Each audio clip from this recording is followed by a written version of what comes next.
What's up, guys? Ankle Breaker J2 here, the man with the plan, man with the mind, and knowledge of the YWC. And yes, this is the top 10 greatest WWE superstars of all time. Now, these are not my favorites. This is, in my opinion, who I think the greatest is. So let's not get this list confused between who my top 10 favorites of all time is and who I think the greatest is. My top 10 favorites is my first video, so go check that out on my channel, Ankle Breaker J2. Now, there's going to be some people out there that's really going to be pissed off with this list. Either A, you don't know the person that I'm talking about, B, you just simply don't think they deserve to be on the list, or C, you're just that wrestling YWC fan that here's the first person, this video sucks, comments, this video sucks, this video sucks. Don't do that. Listen to my reasoning behind it. Let me educate you on why these are the top 10 WWE superstars of all time. Okay? Now, I also have honorable mentions.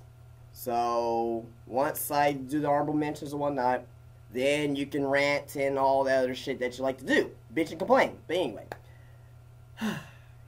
This is my top 10 greatest WWE superstars of all time. Start at number 10. The Undertaker. Yes, The Undertaker does come at number 10 for me. Reason why The Undertaker comes at number 10 for me, you're telling me that gimmick that he came in at Survivor Series 1990 will last 22 years and he's going to have another match at WrestleMania.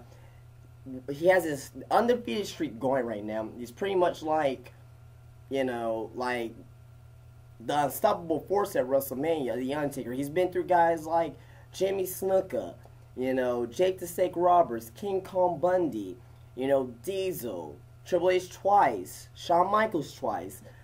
I mean, you're telling me that that gimmick, which is a 5-year, if you really think about it, it's really a 5-year gimmick at best.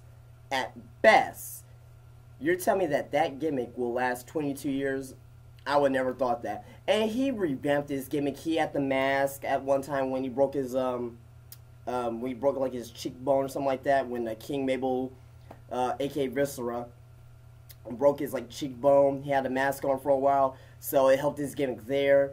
Obviously, the Ministry Undertaker, which I think is the greatest gimmick of all time in my personal opinion. The Ministry Undertaker. I mean, just the stuff that he did there. Came back as the American Badass, and then, you know, then he's back to being, you know, the Dead Man again, or the Phenom, or whatever you want to call him. He's still, you know, Undertaker. So, Undertaker does come in at number 10 for me. And not only that, of his gimmick and whatnot, I mean, he's one hell of a wrestler. Back in his early days, he wasn't, if you look back at his early days, he wasn't that good. He was just more scary. Then, over time, he understood theory in wrestling. He just wasn't a big man. Like, he started using, you know, he started getting more agile in the ring. So, like, ever since, like, 1995, 96, the Undertaker's just been full-on great in the ring. But Undertaker does come at number 10. Come at number 9 is my second favorite wrestler of all time, the Heartbreak Kid, Shawn Michaels. Yes, Heartbreak Kid, Shawn Michaels. Reason why is Shawn Michaels is possibly, if you look at it, he's possibly the greatest packaged wrestler that I ever personally seen. He can cut promos. He was a high flyer. He can wrestle technical. He can tell a story in the ring.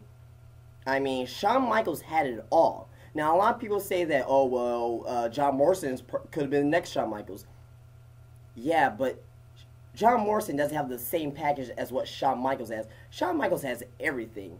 He has everything. He has the look. Again, he has the wrestling skills. He can cut promos.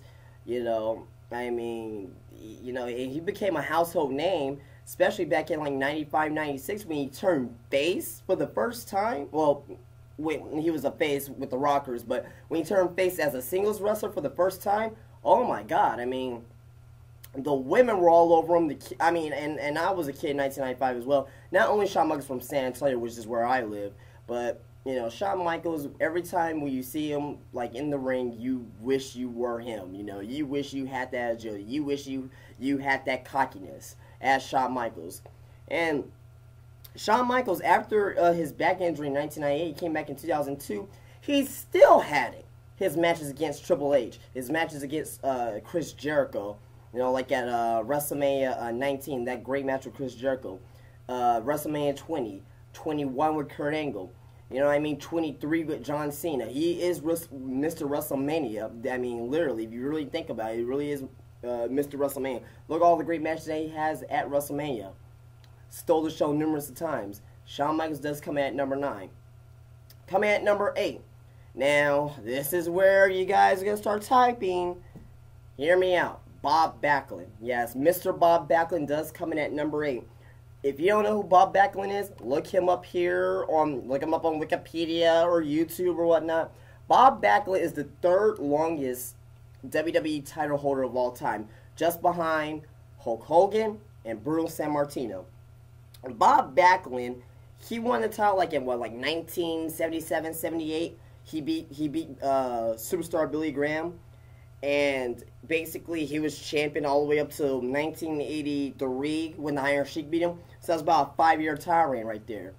I mean, yeah, there were some discrepancies with him and Antonio Inoki, where Antonio Inoki actually beat him. But WWE, they actually don't recognize that as a real title reign. So if you really think about it, with the exception of that, 5 years straight, Bob Backlund was the WWE champion. And not only Bob Backlund was a big name draw in the late 70s and early 80s, he came back in around 1993 to feud against Bret Hart. I mean, look at the match at Survivor Series in 1994. You know, Bob Backlund, he's a great technical wrestler. He was a big name draw in the 70s, late 70s, early 80s. You know, everybody loved Bob Backlund back then. He was a big name draw for WWF at the time. You know, he has matches against like Pat Patterson and Jimmy Snuka in the cage match and Sergeant Slaughter and, you know, I mean, just the stuff that Bob, if you go back to the history and look at some of these Bob Backlund matches, I think you'll have some type of appreciation for Bob Backlund. You know, if you were just to, you know, pay attention to him for a little bit. But Bob Backlund does come at number 8. Coming at number 7, YWC Smarks is gonna, you know, say, screw this guy, John Cena. I do not like John Cena. I do not like John Cena. Alright, I don't want you to say I'm a Cena lover. But you cannot doubt that this man is a hard-working professional that actually cares about professional wrestling. He cares about what he does in the ring. He cares about, you know, on the good of the company. He really does care about that. Now, John Cena is this generation's Hulk Hogan. There's no doubt about it, all right? You know, if you take John Cena and you take him to like a TV studio, he will automatically get an interview right then and there because he's John Cena. Now, Cena's still due for the heel turn. Last night at Royal Rumble. In case you're watching this a few months later after this video is made, I'm making this right after the 2012 Royal Rumble. And John Cena is due for the heel turn. If he turns heel, great. But whatever. Right now at this point, John Cena and The Rock at WrestleMania should be a great match. A lot of people say Cena can't wrestle. Cena can't wrestle. I'm not one of those Cena haters. I respect Cena. He can wrestle in the ring. Look at his matches against Shawn Michaels, CM Punk, hell, even Randy Orton, Batista. They're two good matches at SummerSlam and WrestleMania. So John Cena has his good matches. I mean, you can't just, I mean, yeah, he does the whole 5 moves of doom, but everybody does their 5 moves of doom, let's be honest. But looking at it now, John Cena, if you really go through the whole history list of the guys in WWE, the history, he has to be in top 10. Not top 5, but top 10. Coming at number 6 is Macho Man Randy Savage. Ooh, yeah! Macho Man Randy Savage does come at number 6. Now, it may seem a little low for you guys, but the higher you get up on this list is hard to, like, you know what I mean? It's going to be really hard to, you know, to put Randy Savage above some of these guys. Randy Savage, okay,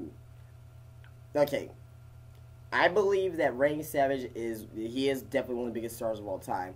But when you're in the shadow of Hulk Hogan pretty much throughout your whole career, there's these things without Hogan and wouldn't be no Randy Savage, and to a degree that may be true, but Randy Savage, I mean, he can make a fucking, he can make a fucking mop look good in the ring with him. I mean, not only he was a very good technical wrestler earlier on in his career, but he was one of the first high flyers as well.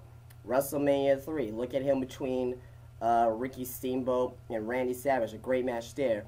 Very underrated WrestleMania Classic. If you have not seen this match, you better watch this match as soon as this video is done. Randy Savage versus Ultimate Warrior, WrestleMania 7. Great match.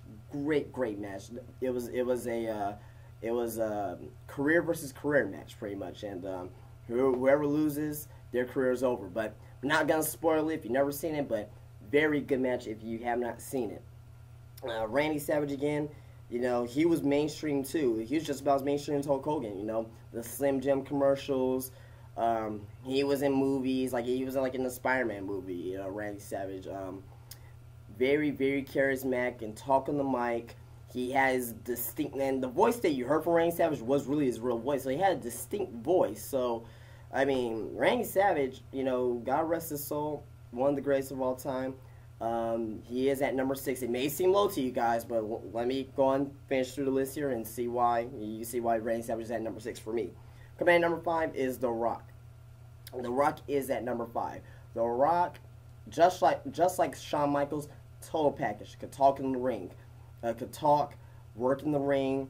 Very mainstream. He was way more mainstream than Shawn Michaels. But the reason why The Rock is over Shawn Michaels as well, even though it's 4 spots difference, The Rock basically opened the door as far as entertainment and wrestling. He started doing movies like The Scorpion King, The Mummy 2, The Scorpion King, and the two very. Even though some of those movies sucked, like Doom or whatnot, he still opened the door to some of, the wrestlers like the John Cena's, the Randy Orton's, the Zack Ryders, all these young talents that could have opportunities to get into movies.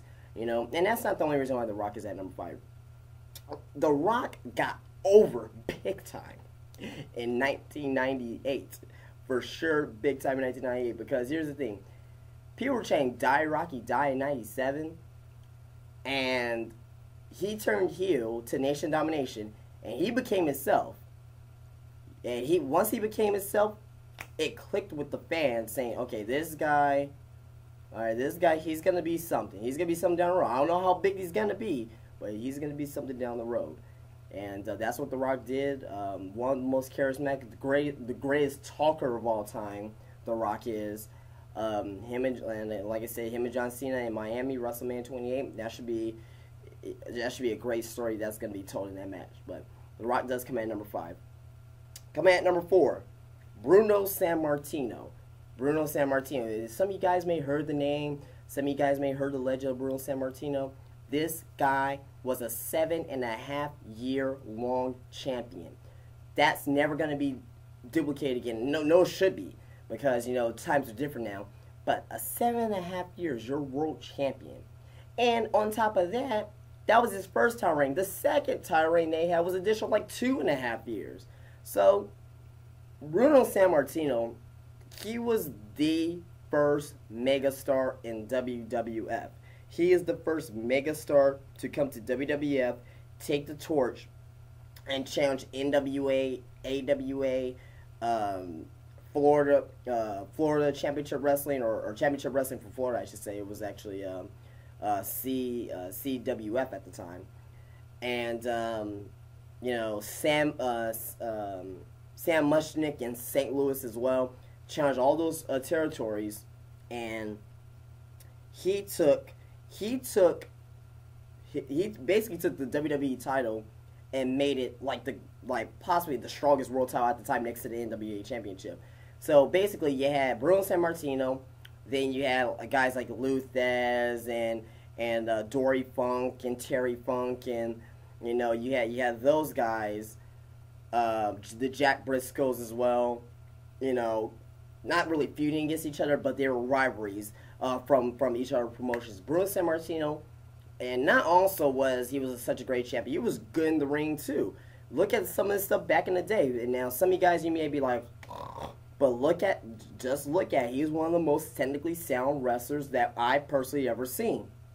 Bruno Sammartino. Look at some of his matches against superstar Billy Graham. Look at some of his matches against Stan Stasiak. Look at some of his matches against, well, actually, there was one match against Larry Zbyszko. It was a steel cage match, but he still, wrestled pretty technical in that match as well. Bruno Sammartino, one of the best wrestlers of all time. It's a damn shame that he doesn't want to be, that he doesn't want to accept the Hall of Fame induction, but, I mean, he doesn't really like to acknowledge himself as a wrestler anymore, so whatever. But Bruno Sammartino, I mean, you're still going to be, in the eyes to WWE, you're basically the cornerstone that propelled WWE to what it is today. So, Bruno Sammartino coming at number 4. Coming at number 3 is Andre the Giant. Andre the Giant is number 3. Andre the Giant is the very first mainstream wrestler, period, ever. Before Hulk Hogan, before Randy Savage, before Stone Cold, before John Cena, there was Andre the Giant. Not only Andre the Giant, who was basically, if you really think about it, he should have been a heel his whole career, because usually the big guys like that were really known as bad guys. But this guy was so loved by the crowd. He was so loved by the crowd. Anytime, and this is the territory days, because, the territory shared town. Anytime when the big territory star, like for instance, Dory Funk will be in trouble against, two bad heels in NWA, who makes the save? Andre the Giant. Andre the Giant was the greatest tag team partner of all time. The legend of Andre the Giant, of him being undefeated for 15 years up until WrestleMania 3. Andre the Giant, not only was he, known as for his size, being undefeated for 15 years, this guy could actually fucking wrestle. Now, during the 80s, when you saw him in that match against Hogan, he was very limited. He was hurt at the time, you know what I mean? And he was way overweight, because he used to be a lot slimmer back in the day. Now, he could... Okay, I was watching the WWE Legends of Wrestling Roundtable. If you haven't seen that, it's a very good show.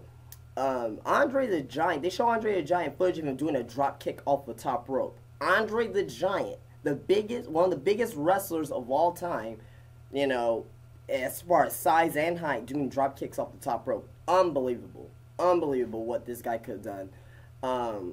The first giant in wrestling, to me, he's really one of only like 3 or 4 real giants I've ever seen. Him, Great Khali, Big Show, and Giant Gazaz. The rest of these guys were big men, like Kevin Nash, Sid, those Undertaker. Those guys I consider as big men, not giants. Andre the Giant was a giant. You ever seen an interview between him and, Vince McMahon? You know what I mean? Like, Vince McMahon's like literally like this tiny compared to Andre the Giant. But Andre the Giant, the 8th one in the world, he lived up to his gimmick. A lot of great stories about him.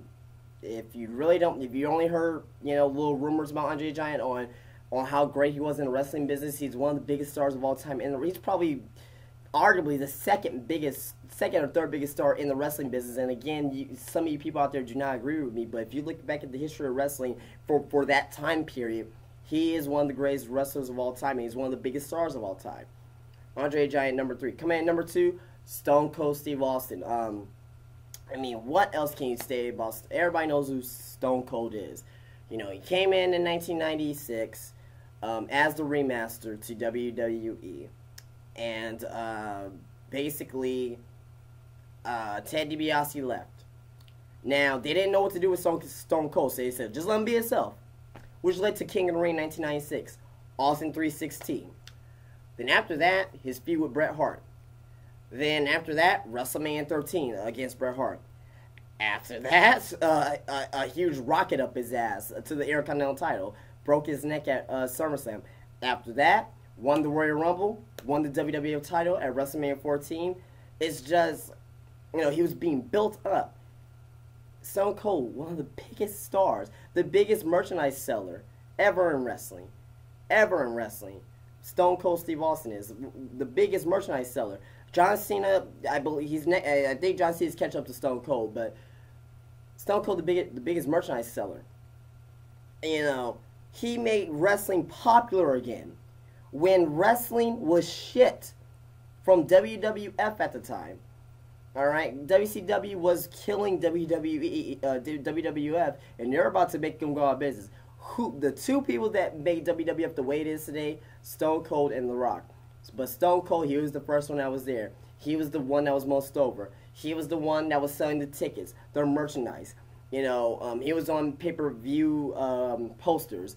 You know, he was on, on Regis and Kelly or Kathy Lee, whoever it was at the time. He was on those shows, promoting. One of the smartest men in the business, one of the best wrestlers. Before he broke his neck, he was a damn good technical wrestler. Look back at the tapes. Even in stuff in WCW, he was a great technical wrestler before he broke his neck. Stone Cold, number 2, everybody knows about him. And at number 1, should I say who should be number 1? Hulk Hogan. Hulk Hogan. There's no argument about Hulk Hogan not being number 1. Hulk Hogan took wrestling from being, you know, this thing where old men were in bars smoking and drinking around ringside to what it is today. WrestleMania. Him, Vince McMahon, and WrestleMania all have, you know, they're all successful because of each other. They all, you know, Hulk Hogan wouldn't be anything without Vince McMahon WrestleMania. Vince McMahon wouldn't be anything without Hulk Hogan in WrestleMania. And WrestleMania wouldn't be anything without Vince McMahon and Hulk Hogan. So it's all, they all helped each other out, you know, into what they are today. Again, Hulk Hogan. Now, funny story about Hulk Hogan. When he came back to WWF in the early 80s, now, they were deciding between who's going to be the next big star in WWF. Who were they going to use to, you know, to be more draw appeal? They were going to pick between Hulk Hogan and Sergeant Slaughter. Sergeant Slaughter eventually left. Hulk Hogan became the man. Rest is history. I mean, look at this guy, Hulkamania. I mean, he's in TNA now, even though he's, I don't want to say it has been now, but he's at least relevant now. This guy is still getting big pops out of the crowd because he's Hulk fucking Hogan. He had cartoons. He had movies, merchandise. I mean, this guy was everywhere. He, you know, he even, like, played his own instruments and shit. Like, you know, he was in Thunder in Paradise. You know, he had his own TV show. I mean, when he came to WCW, now I'm getting off the track of WWF now, but when he came to WCW, he was still a big star. And he's still a huge star today. He can walk in, just like Stone Cold, The Rock, John Cena. He can walk into any TV studio and get her interview. He was on fucking Sports Center not that long ago. Hulk Hogan, I mean, number 1, come on. You cannot argue with Hulk Hogan being number 1. He put wrestling on the map, period. He put wrestling on the map for what it is today, period. That's my list. Now, honorable mentions. Superstar Billy Graham. He was way ahead before his time. He was Stone Cold before Stone Cold. He was The Rock before The Rock. He was Hogan before Hogan. Superstar Billy Graham, one of the best mic workers I ever seen. Bret Hart. Bret Hart in the mid-90s, he was a huge star. Huge star in the early to mid-90s. Triple H, I know people like, well, you put God on the list. Triple H, if you look at back his career, he's definitely an honorable mention. Pedro Morales, the second huge star other than Bruno Sammartino. Pedro Morales, and I believe he's also the first Grand Slam champion, not Grand Slam, but Triple Crown winner, because he won the tag team titles, he won the Intercontinental title, and he won the WWE title. So Pedro Morales, definitely honorable mention. Jimmy Superfly Snuka, huge star in the early 80s into mid 80s, and even in the early 90s, huge star. Sergeant Slaughter, again, huge star when he was a heel when he first came in the early 80s, turned face, going up against Iron Sheik. Then pretty much after that, he came back in the early 90s for WrestleMania 7, 1991. Huge heel. One of the like, from that time span, he was probably one of the most hated heels of all time. And at my last honorable mention, Pat Patterson, first Intercontinental champion, not because of that, because he was a great damn worker in the ring as well. In the mid 70s, he has matches against Pedro Morales, Don Morocco, Sergeant Slaughter. They had a lot of great matches with each other in the late 70s to early 80s. Alright, guys, I know this video was kind of long, but, yes, fucking 25 minutes. But anyway, please rate, please subscribe, please drop a comment, and I'll check you guys later. Peace out, guys.